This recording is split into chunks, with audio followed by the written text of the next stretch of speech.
sí. Bueno, entonces, buenas tardes a todos, a todas. Gracias por su asistencia, como siempre. Muy buena asistencia igual, así que sigan así.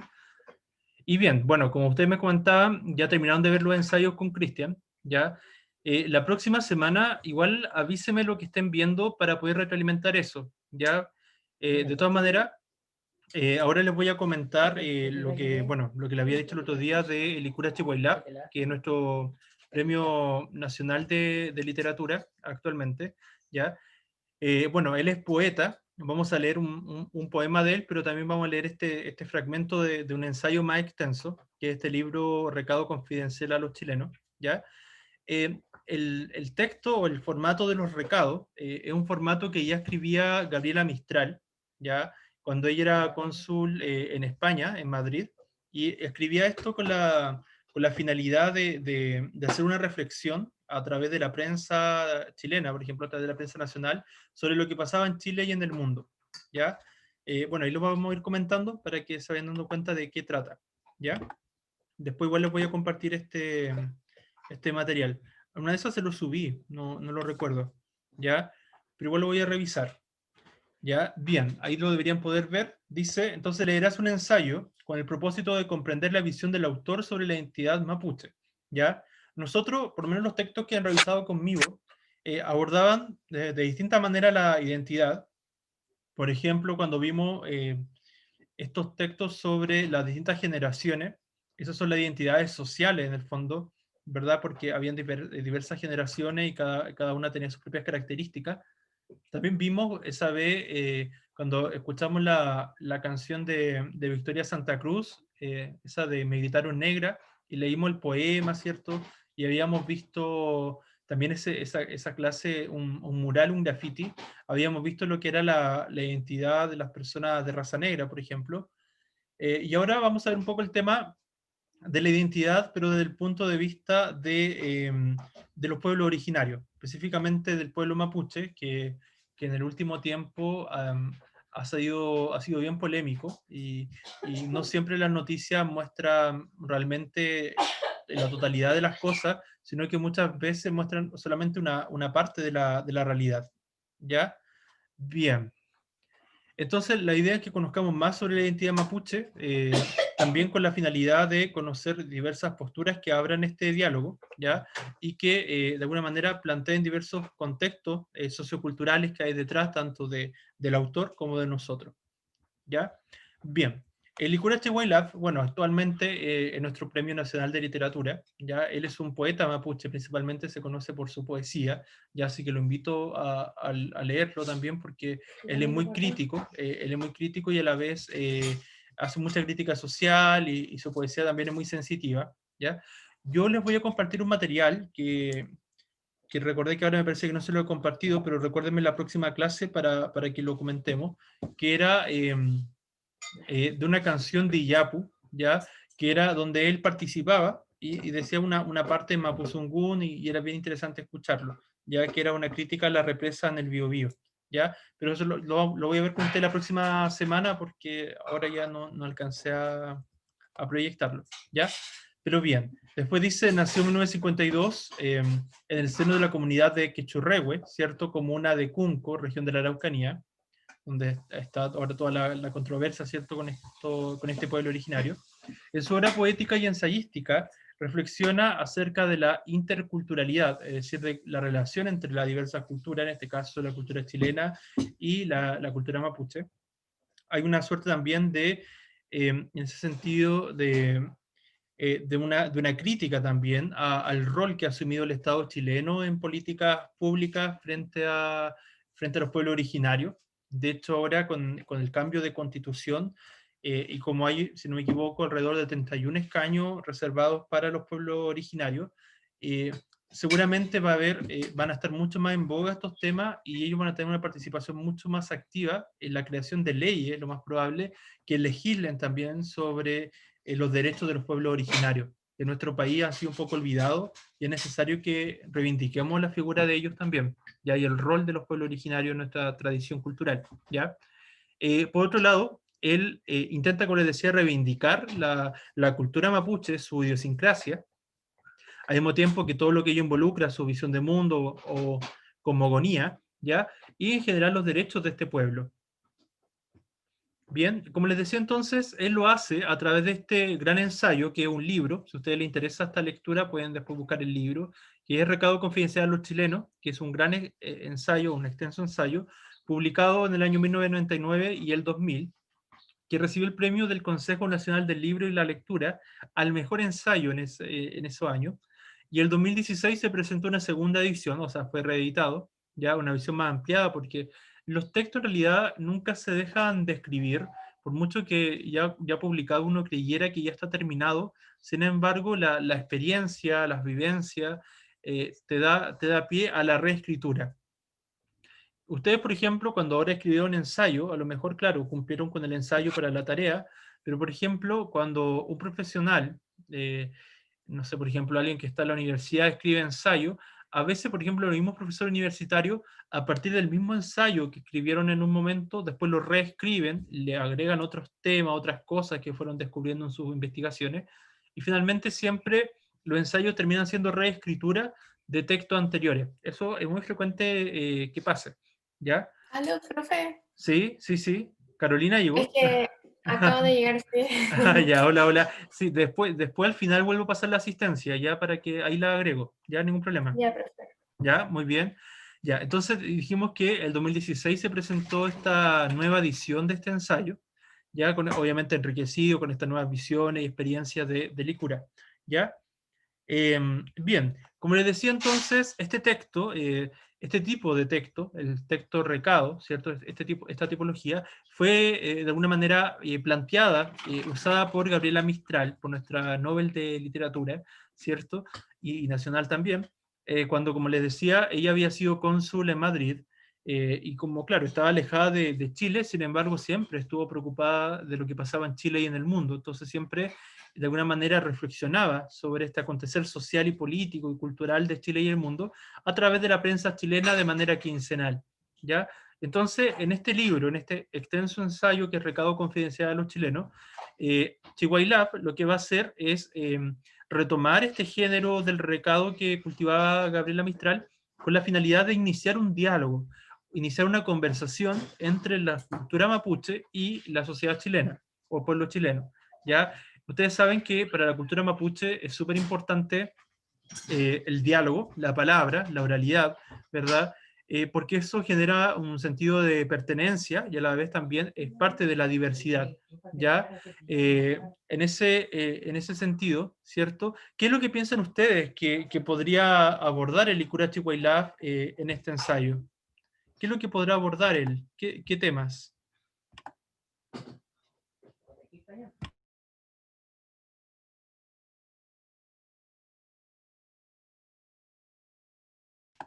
¿Qué temas abordará el Licura en este ensayo? La discriminación que sufren los mapuches. Ya, la discriminación hacia el pueblo mapuche, ¿qué más? ¿Alguien más se le ocurre algo más? Sí, por ahí va, sí, cierto, esa es una de las posibles ideas, ¿ya? Entonces, la perspectiva, ¿cierto? El punto de vista que se podría asumir acá, lo más probable es que sea, ¿cierto? Una visión crítica, como habíamos visto, hacia el rol del Estado chileno y el rol que ha tenido Chile o la sociedad chilena frente a este tema, ¿ya? Bien. Eh, A ver, dice, recado confidencial a los chilenos del Curachihuaylab, con grabado de Santos Chávez, cierto artista chileno, que grafica bastante bien, cierto lo que quería expresar el Icura. ¿Ya? En un coloquio con estudiantes lisianos, hablo del país mapuche de antaño, ya, o sea, cómo era... A ver, es que esto es bien interesante, porque antes que llegaran los conquistadores españoles, antes que llegaran, por ejemplo, antes que nos conformáramos en realidad como sociedad chilena, ya, de hecho, inclusive mucho antes que llegara Pedro de Valdivia, que llegara Diego de Almagro, mucho antes inclusive que llegara Cristóbal Colón, Américo Vespucio, antes que este continente se llamara América, había muchos, cientos diría yo, de pueblos originarios a lo largo de lo que posteriormente nosotros conocemos como Latinoamérica, ¿ya? Y América en general. ¿Ya? Sin embargo, claro, a la medida que llegaron los conquistadores, sobre todo en nuestro caso los conquistadores españoles, hubo un exterminio masivo y constante, ¿cierto?, de los pueblos originarios, y uno de los pueblos que más ha resistido hasta el día de hoy, ¿cierto?, esta conquista, y luego esta convivencia, ya no tan pacífica tampoco con el pueblo chileno, ha sido la sociedad mapuche, o el pueblo mapuche, ¿ya? Entonces ellos antes se veían a sí mismos, por así decirlo, como una especie de país también, ¿ya? Entonces dice, con estudiantes licianos hablo del país mapuche de antaño, de su territorio que comprende extensiones de lo que hoy es parte de Argentina y parte de Chile, ¿ya? Acá hay algo bien interesante, porque como les decía, antes que se conformaran estas naciones latinoamericanas, ya lo que actualmente conocemos como Chile y Argentina, ya, por ejemplo, ustedes saben que en uno de los tratados, ¿cierto?, de Chile, que firmó con Argentina, le cedió la Patagonia. Entonces, la Patagonia, gran parte de la Patagonia argentina era prácticamente de Chile antes, ¿ya? Entonces todo ese extenso territorio estaba habitado por la cultura mapuche. Sin embargo, después de estos tratados, obviamente los mapuches no fueron expulsados de lo que después fue el territorio argentino, sino que simplemente quedaron divididos por la cordillera de los Andes, ya a un lado de la cordillera, que era la parte argentina, y al otro lado la parte chilena, ¿ya? Pero sin embargo, pese a esa división entre países, ellos se consideraban, el mapuche argentino, mapuche chileno, por así decirlo, se consideraban a sí mismos un solo pueblo, un solo país, de alguna manera. O sea, nosotros hicimos las divisiones, sin embargo, los mapuches jamás se dividieron. ¿Ya? Eso es lo que apunta. ¿Ya? Entonces dice, de cómo la cordillera, llamada actualmente los Andes, nunca fue la fundadora de lo que después los estados, casi simultáneamente, perpetraron. A un lado de ella los mapuches chilenos y al otro lado los mapuches argentinos. Más, a pesar de aquello, seguimos constituyendo un pueblo-nación, les digo. Esto es bien interesante porque, por ejemplo, yo con mi familia el 2017 pasamos por un paso fronterizo desde la Araucanía, de hecho, hacia la Patagonia Argentina, en dirección un poco hacia Neuquén, ¿ya? Y ahí me sorprendió en ese entonces, y quizás también por desconocimiento, que hubiesen mapuche, porque se veían muchos mapuches en Argentina, y de verdad que me llamaba la atención, pero después, como comentándole lo que les decía ahora, más me hacía sentido porque, claro, o sea, había mapuches mucho antes que se conformara Argentina y que se conformara Chile. Entonces me hacía sentido que hubieran mapuches todavía en Argentina porque para ellos nunca fue válida esa división de los países, ¿ya? Entonces, claro, ahí me tocó ver eso y de hecho hay un santo, bueno, los santos son católicos, pero hay un santo mestizo, ¿ya? Que está que está en varias partes de Argentina. Se me fue el nombre ahora del santo, pero un santo mestizo que de hecho todas las estatuas que hay de él, ahora me acordé, se llama San Seferino, ¿ya? Que está más o menos en la zona de la Patagonia de Argentina, pero me parece que también en otras zonas, que es un santo que tiene la indumentaria mapuche y por otro lado también tiene la indumentaria de un santo católico. Ya, entonces era bien extraño esa mezcla cultural o ese sincretismo cultural. O sea, a mí por lo menos me llamó la atención. O sea, un santo mapuche y católico, era como raro. Pero lo hay. ¿Ya? Bien. Después dice, hay una pregunta para ustedes. Dice, si tuvieras la oportunidad de conversar con el poeta mapuche Licura Chihuahilap, ¿qué le preguntarías? Yo a Licura, bueno, yo participo en varios encuentros culturales y en uno de los grupos literarios, el grupo literario Ñuble, que a nivel nacional siempre organiza acá en Chillán siempre un encuentro nacional internacional, de hecho ya, de literatura, pero sobre todo poesía, que es Chillán Poesía. Fue invitado en 2014, Licurachi Lab. Recuerdo haber intercambiado algo con él, o sea, haberle preguntado algunas cosas, pero así como muy rápido, ¿ya? Pero si ahora yo tuviera la posibilidad de conversar con él, quizá en algún momento él pueda dar alguna conferencia en Copiapó o en los colegios, yo quizás le preguntaría qué mensaje le daría a las nuevas generaciones para generar estas reflexiones quizá más críticas o esta toma de conciencia del respeto y valoración hacia nuestros pueblos originarios. Creo que eso le preguntaría en la actualidad. No sé si ustedes, por ejemplo, supongamos que él da una conferencia y pudieran asistir como curso, pongámonos en ese caso. ¿Qué le preguntarían? ¿Hay algo que les causa curiosidad? Que además ahora en nuestro Premio Nacional de Literatura, ¿hay algo que le preguntarían si tuvieran la posibilidad de asistir a un congreso, un coloquio, a algo donde esté él? Él es súper cercano en realidad, él es súper ameno. Pero ¿Le preguntarían algo? Él siempre da conferencias en Chile y en el mundo igual. ¿Hay algo que le interesaría preguntarle? Si tuviesen esa posibilidad. ¿No? ¿No le preguntarían nada? Ya, pero miren, él dice, en un coloquio con estudiantes lisianos, ¿cierto? Ya, él hablaba de este país mapuche, ya, pero había algo que le llamaba la atención. Ya dice, un estudiante me dice, pero ¿por qué usted insiste tanto en hablar de los chilenos y de los mapuches? ¿Acaso usted no es chileno o no se siente chileno? Es una pregunta igual interesante, igual válida, porque muchas veces, no sé cómo ha sido usted en sus clases de historia. En las clases de historia hablan de los pueblos originarios. ¿Qué dicen de los pueblos originarios en las clases de historia? ¿Cómo ven a los pueblos originarios en historia? Chicos, chicas.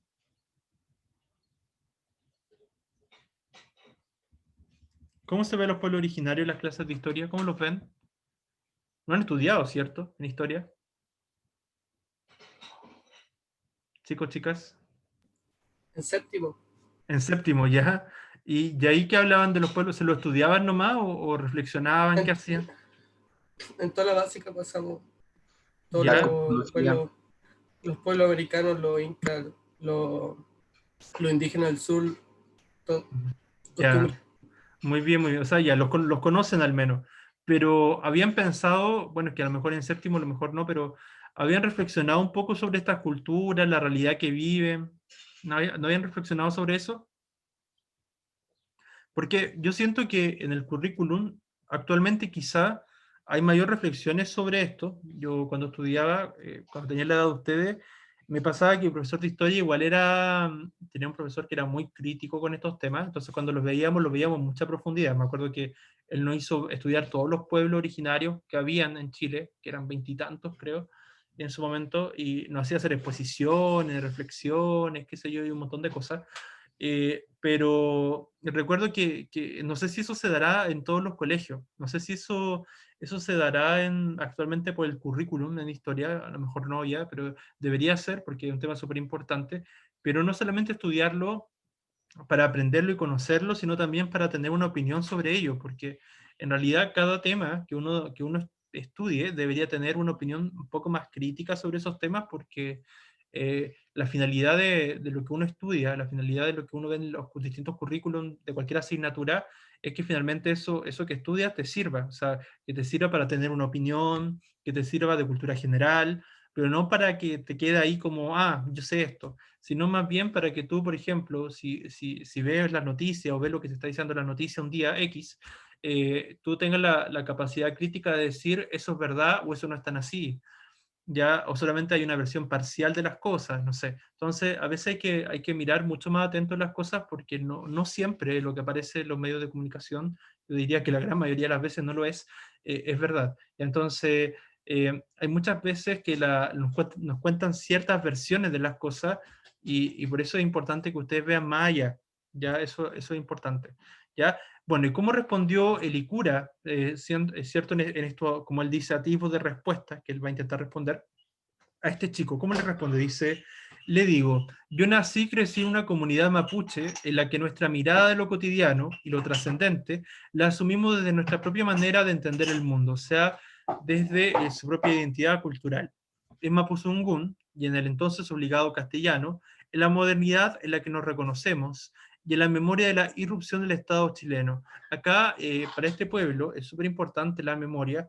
La memoria no es solamente el acto de recordar algo, sino también es el legado que te da y que te une con tu cultura, en este caso la cultura mapuche.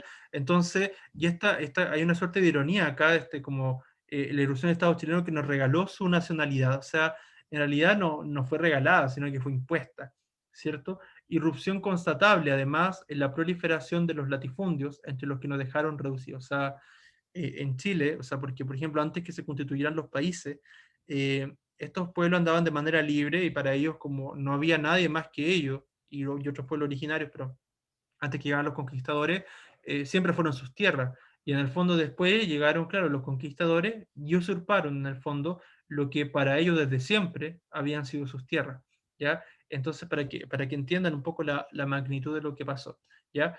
Le digo a los estudiantes, ahora también a usted, dice, imagínense por un instante siquiera, esto para ponerlo en el lugar de lo que se vivió acá, ¿qué sucedería si otro Estado entrara a ocupar este lugar y les entregara documentos con una nueva nacionalidad, iniciando la tarea de reduccionarlos, de imponerles su idioma, de mitificarles como forma de ocultamiento su historia, de estigmatizarles su cultura, de discriminarlos por su morenidad? O sea, esta idea de todo lo que tuvo que vivir este pueblo mapuche, ya en el sentido de que se le impuso una lengua que no era la de ellos, o sea, se les puso el español, ya tuvieron que abandonar muchas de sus creencias. Es lo mismo que si nosotros ahora viniera, no sé, China o alguna potencia, no sé, Estados Unidos o una potencia europea, qué sé yo, y dijera, no, ahora ustedes no son más chilenos y ahora van a ser parte de nuestra nación.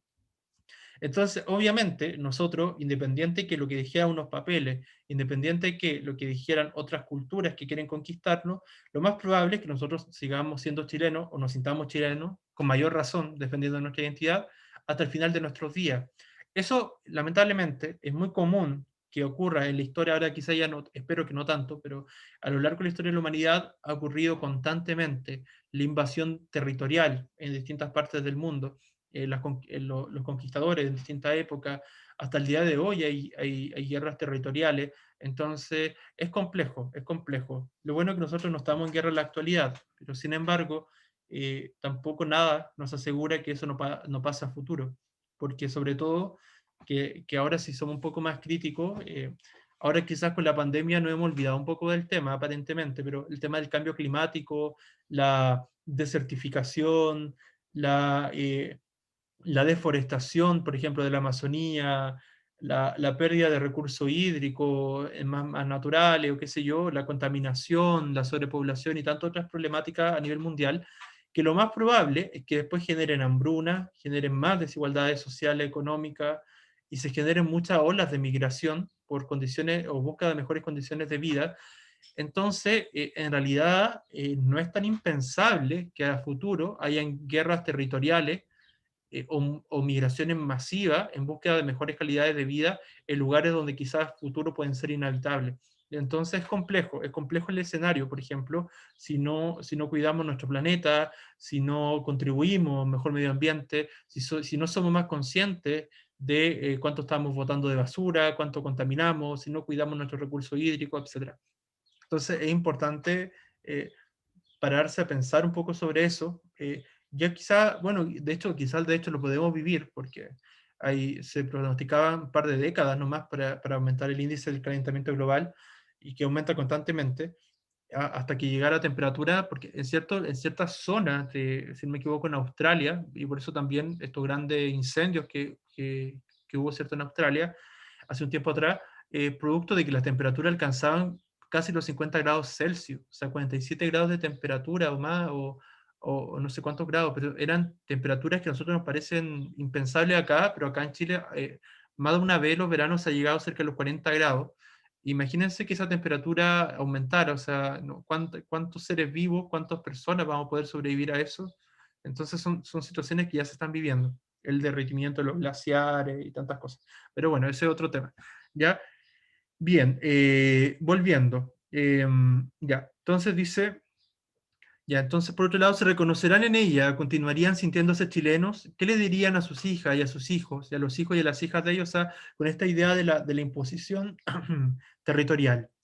Es siempre difícil ponerse en la situación que experimenta un o una, otro, otra, seguramente porque implica un muy duro trabajo, el desasosiego, esa falta o esa intranquilidad más bien, provocada por el hondo susurro entre nuestro espíritu y nuestro corazón diciéndonos que somos solo una parte del todo que es el universo. O sea, algo interesante dentro de esta cultura es que ellos se ven como parte de un todo siempre, o sea, que la naturaleza, que los animales, las plantas, incluso los objetos inertes como las piedras, todo tiene un propósito en la vida, y con mayor razón también los seres humanos. Entonces todo forma parte de esta totalidad, ¿ya? Eso es bien, bien interesante dentro de esta cosmovisión. Entonces, que son parte esencial en esta trama, ¿ya? Cada sueño en su tiempo y ritmo particular de desarrollo. Me dicen, el diálogo entre las células, el reconocimiento y aceptación de sus individualidades, da identidad al tejido, es la salud. La pérdida de esa identidad genera la invasión de unas en otras. Esta es una metáfora bien interesante. Es la enfermedad. El cuerpo se defiende, se torna umbrioso, un fuerte movimiento, se defiende, lucha para continuar viviendo. Acá hay algunas preguntas para ustedes. ¿Cuál es la finalidad de las preguntas que aparecen en este párrafo acá? ¿Cierto? Que dice, ¿qué le dirían a sus hijos, a sus hijas? ¿Qué sucedería si otro Estado entrara a ocupar este lugar y le entregara documentos con una nueva nacionalidad? Esas preguntas, ¿qué objetivo tienen? ¿Cuál es la finalidad de esas preguntas? ¿Cuál es la finalidad de esas preguntas? De como pensar lo que pasó con los mapuches, así como lo que sucedió en ese momento. Ajá, exacto, de que podamos empatizar un poco con esta cultura, sí, sí, muy bien. ¿Y qué efectos, claro, qué efectos pueden provocar en nosotros? Reflexión, quizá, una mirada quizá un poco más crítica también, ¿ya? Muy bien. Bueno, y respecto a esta metáfora de la célula, de la salud y la enfermedad, es porque en realidad ahí hay algo bien interesante, que es el diálogo, ¿ya? Las células podrían ser, por ejemplo, si viéramos las sociedades como un solo cuerpo, las células son, por así decirlo, la distinta, por ejemplo, el pueblo mapuche, el pueblo chileno, entonces que tienen que convivir en armonía. Sin embargo, cuando no se genera esa armonía, de esa convivencia, cuando se piensa de manera individualista, hay una pérdida de la identidad del tejido, o sea, no se sienten partícipe o parte de, entonces hay una pérdida de la salud. A eso se refiere esa metáfora. Entonces, esta ausencia de diálogo sería, por así decirlo, la pérdida de la identidad, y por otro lado sería una enfermedad, o que el cuerpo fuera invadido por una enfermedad que nace a partir de la ausencia del diálogo, ¿ya? Entonces, por eso, es como él lo explica, es casi natural que el cuerpo o que parte del cuerpo se busque defender para poder sobrellevar esa enfermedad que sería la ausencia del diálogo, ¿ya? Bien, para andar hacia el término de nuestros mutuos mitos, me digo, hablar desde la enfermedad, que es el consenso, será la única posibilidad. Esta idea de consenso, ¿qué entienden ustedes por un consenso? ¿Qué entienden por esa palabra? ¿Qué es para ustedes un consenso? ¿Cuándo se ocupa? Es como un acuerdo, ¿o no? ¿Cómo? ¿Cómo, perdón? Como un acuerdo. Exacto, eso es, exacto, es un acuerdo, ¿verdad? Que se llega entre dos o más partes, eh, pero lo que está acá planteando, ¿cierto? Que es precisamente que no se llegó a ese acuerdo, ¿cierto? O sea, que acá más bien hubo una imposición, entonces hubo una ausencia de diálogo, entonces no hay un verdadero consenso. Entonces por eso dice, mi gente me dice, pero ¿cuál es la palabra de los chilenos? Les digo. Se hace necesario crear el hábito de una visión real de nuestro país sin complacencias, o sea, sin beneficios, si por ejemplo para un solo lado, por así decirlo, verdadera, puesto que la identidad real de un pueblo debe ser una forma de verdad, la más auténtica coincidencia de nuestra alma con el pasado que la ha configurado, dice Jaime Valdivieso. Acá es bien interesante, porque va a citar algunos escritores, que entre ellos, por ejemplo, Jaime Valdivieso, que claro, que él plantea esta idea de nuestra identidad, o de una identidad en general de cualquier pueblo, de cualquier cultura, que para que realmente sea auténtica, tiene que tomar en cuenta el pasado, ya su historia, su memoria, ¿ya? Después toma otro escritor, que es Volodya Teitelbaum, que él falleció hace un par de décadas atrás, pero inclusive aunque su pensamiento de un par de décadas atrás pareciera que es muy actual, y por otro lado es como si fuera muy visionario, ¿ya? Porque él decía hace un par de décadas que vivimos una época en que etnias y nacionalidades cobran una relevancia creciente y reclaman lo suyo, poniendo en crisis el concepto de estados multinacionales. O sea, esta idea de que, claro, un estado, por ejemplo, como el pueblo chileno, está conformado por otros pueblos originarios también, pero lamentablemente en realidad no hay mucho respeto hacia ellos. Quizás puede ser más evidente en Bolivia, en Perú, en Paraguay, en Ecuador quizá, donde sí hay un mayor respeto hacia su pueblo originario y mayor conciencia, y tienen mucho más derechos adquiridos que los que hay acá en Chile. Entonces ahí quizá sí se pueden hablar efectivamente de estados multinacionales, pero acá en Chile es complejo hablar de eso porque hasta ahora yo siento que no se ha logrado. Tal vez el futuro próximo depare la explosión de muchos pueblos que, partiendo de su propia identidad, reclaman el derecho a decidir por sí mismos lo que deben hacer en materia de autodeterminación.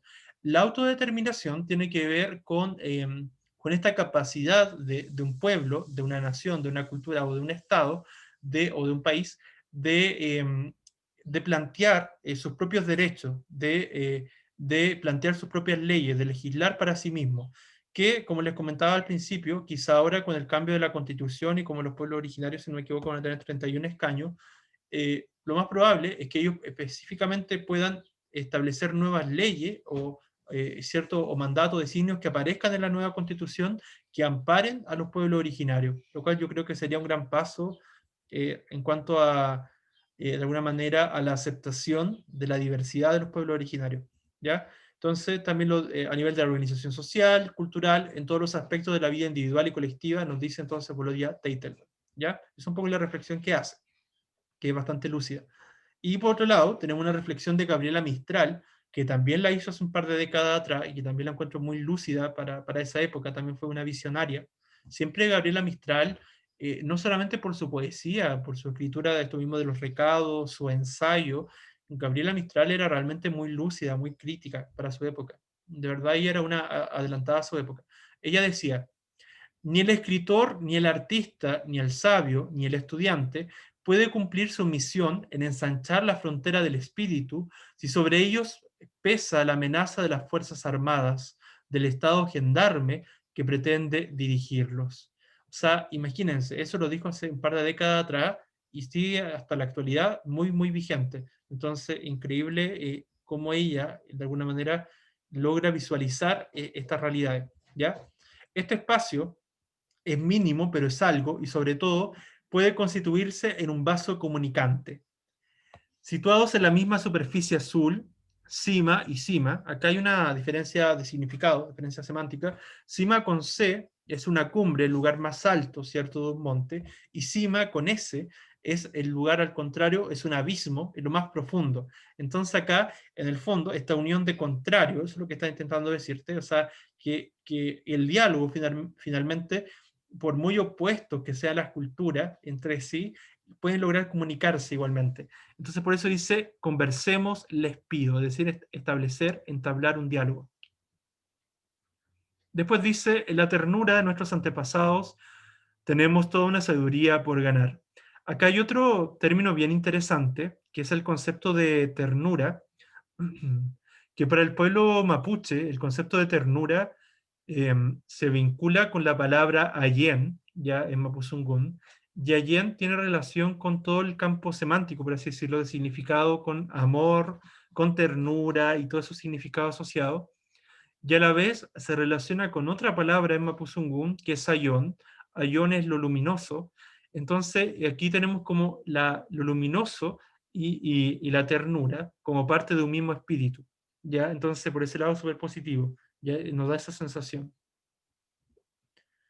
Bien, después viene un relato que hace Elikura de su infancia, que es bien interesante igual, donde nos da a conocer a través de la descripción de detalles de su infancia, lo significativo que fue para él.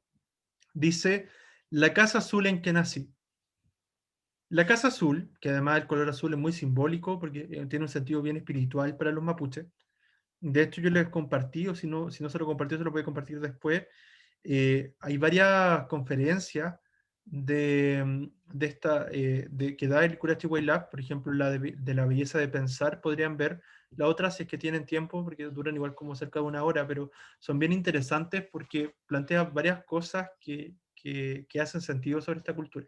Ya dice, la casa azul en que nací está situada en una colina rodeada de guayes, un sauce, nogales, castaños, un aroma primaveral en invierno. O sea, esta necesidad de nombrar las cosas, de darle sentido a través de la palabra.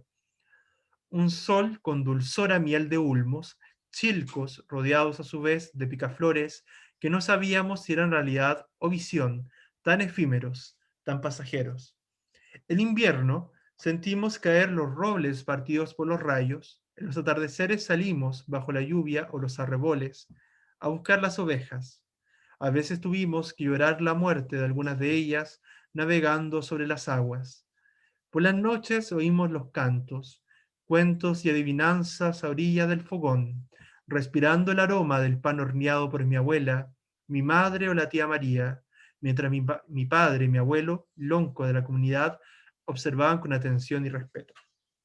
Los loncos, ustedes saben que son los jefes o líderes de la comunidad mapuche, ¿ya? Y son a la vez los que tienen el don o el poder de la palabra. Y en ese sentido, como tienen el poder de la palabra en esas comunidades, hay varios loncos dentro de las comunidades mapuches, ¿cierto? Estos jefes en el fondo lo que hacen es que, claro, son escuchados. Y como son escuchados, asumen esta visión, esta postura más ceremonial de respeto, ¿ya? Hablo de la memoria de mi niñez, que como les decía, la memoria ya no es solamente un recuerdo, sino también es parte de nuestra identidad. Y no de una sociedad idílica o paradisiaca. Allí me parece aprendí lo que era la poesía, o sea, él, en el fondo, y más adelante igual lo dice, interpreta, o comprende más bien, que por qué, o cómo nació o inspiró a él este amor, esta pasión por la poesía, era porque en realidad la lengua mapuche es muy poética en sí misma, como les voy a comentar después, y porque la realidad que viven en el día a día podría considerarse también bastante poética, su forma de entender la realidad. Entonces dice, la grandeza de la vida cotidiana, pero sobre todo sus detalles, el destello del fuego, de los ojos, de las manos. Sentado en las orillas de mi abuela, oí las primeras historias de árboles y piedras que dialogan entre sí. O sea, yo les comentaba esta idea de que para ellos no es distinto, o sea, no es que tenga mayor importancia lo natural y lo que no es natural, por ejemplo, como una piedra, sino que están en igual grado de condiciones y se establece un diálogo porque todo es importante, porque todo tiene un propósito y las leyes del universo, en el fondo lo que dicen. ¿Ya? Nada más me decía, hay que aprender a interpretar sus signos y a percibir sus sonidos que suelen esconderse en el viento. Tal como mi madre ahora, ella era silenciosa y tenía una paciencia a toda prueba, solía verla caminar de un lugar a otro, haciendo girar el uso, retorciendo la blancura de la lana, hilos que en el telar de las noches se iban convirtiendo en hermosos tejidos. O sea, acá esta idea de los telares, que hasta el día de hoy muchos mapuches practican esta idea de tejer, ¿cierto? Casi a mano, ¿cierto? En telares, ¿ya? Entonces es muy habitual. Como mis hermanos y hermanas, más de una vez intenté aprender ese arte sin éxito, pero guardé en mi memoria el contenido de los dibujos que hablaban de la creación y resurgimiento del mundo mapuche, de fuerzas protectoras, de volcanes, de flores y aves. Pregunta para ustedes, ¿conocen algún mito, alguna leyenda mapuche? ¿Conocen alguna o no?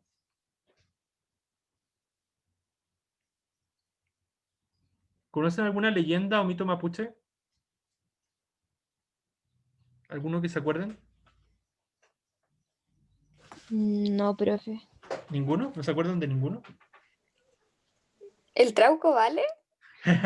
Ya, es que el trauco es como préstamos, ya, pero es que eso es más chilote propiamente tal.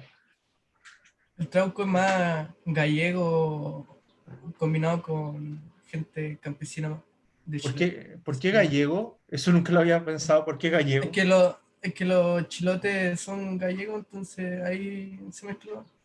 Ya, Mitch, ya, voy a buscar sobre eso porque no tenía esa Sí, son todos. información.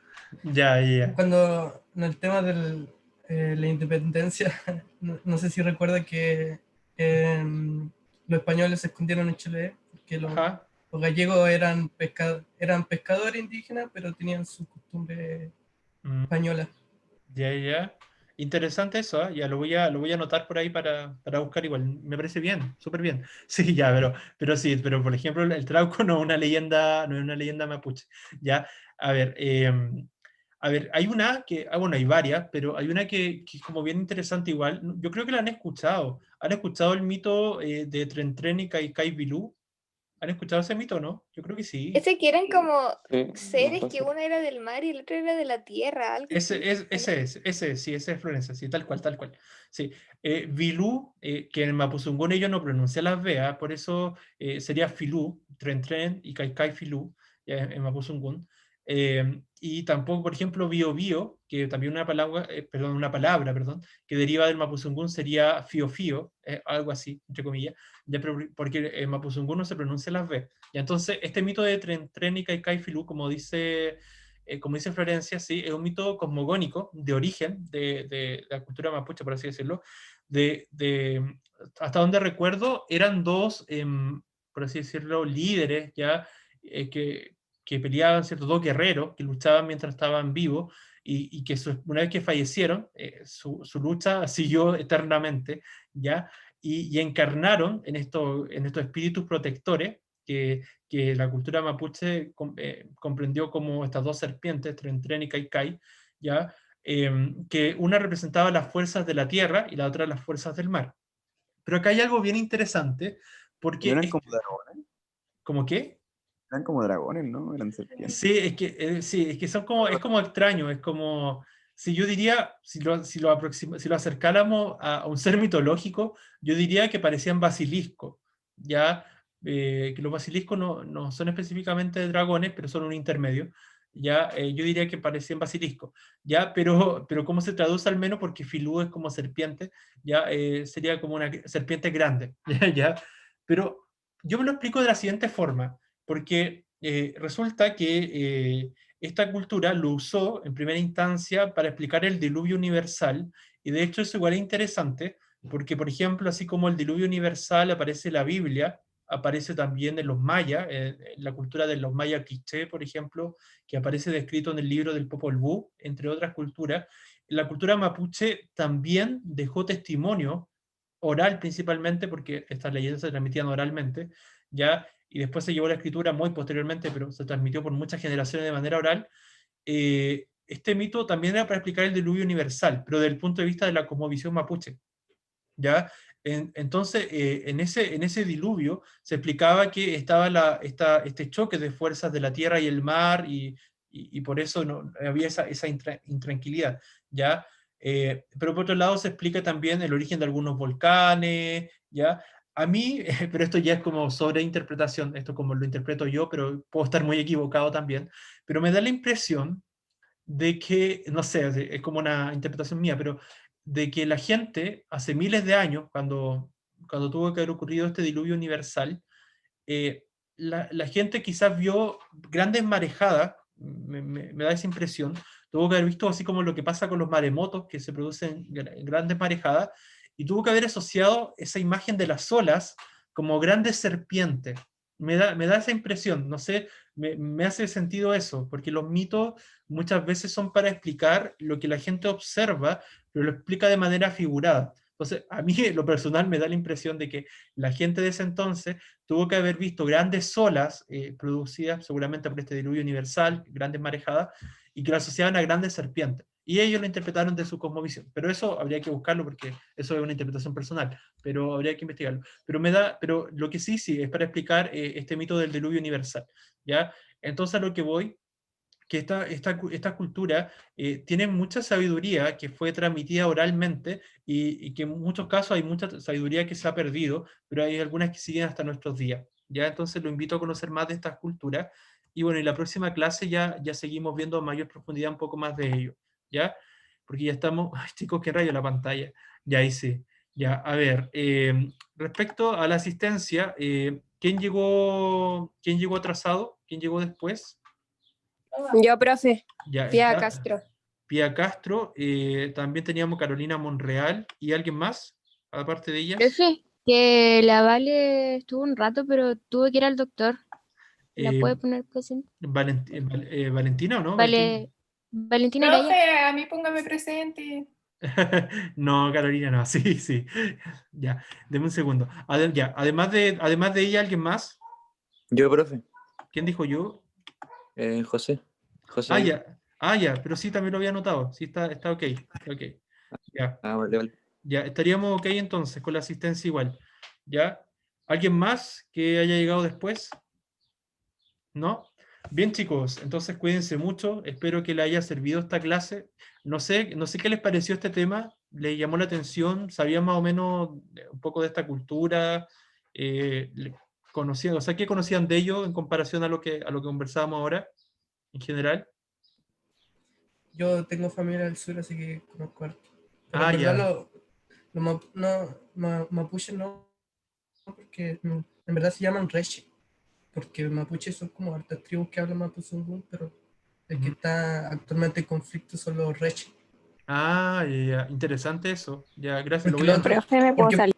Sí, no hay por problema. ejemplo, Sí, en el norte están los hueliches y son más incaicos, ya. o sea, Ujú. no comparten mucho. Mm, lo voy a buscar igual, interesante. Si tiene después más información, a lo mejor la podría compartir con el Sí, ¿no? curso. O sea, en internet sale rápido, ¿no? Ah, ya, No sé, pues ok, busca reche o hueliche y ahí sale ya. Sí, todo. de los huilliches sí había escuchado. Ya, muy bien, lo voy a No buscar. sé si era un huiliche o pehuenche lo del norte, pero Ujú. Ok, bueno, bien, gracias por el aporte. Nos vemos, cuídense mucho. Que esté muy bien. Chao, Chao, chao. profe. Chao. Chao, profe. Igual. Nos vemos. Chao, profe. Chao. Chao, que esté muy bien.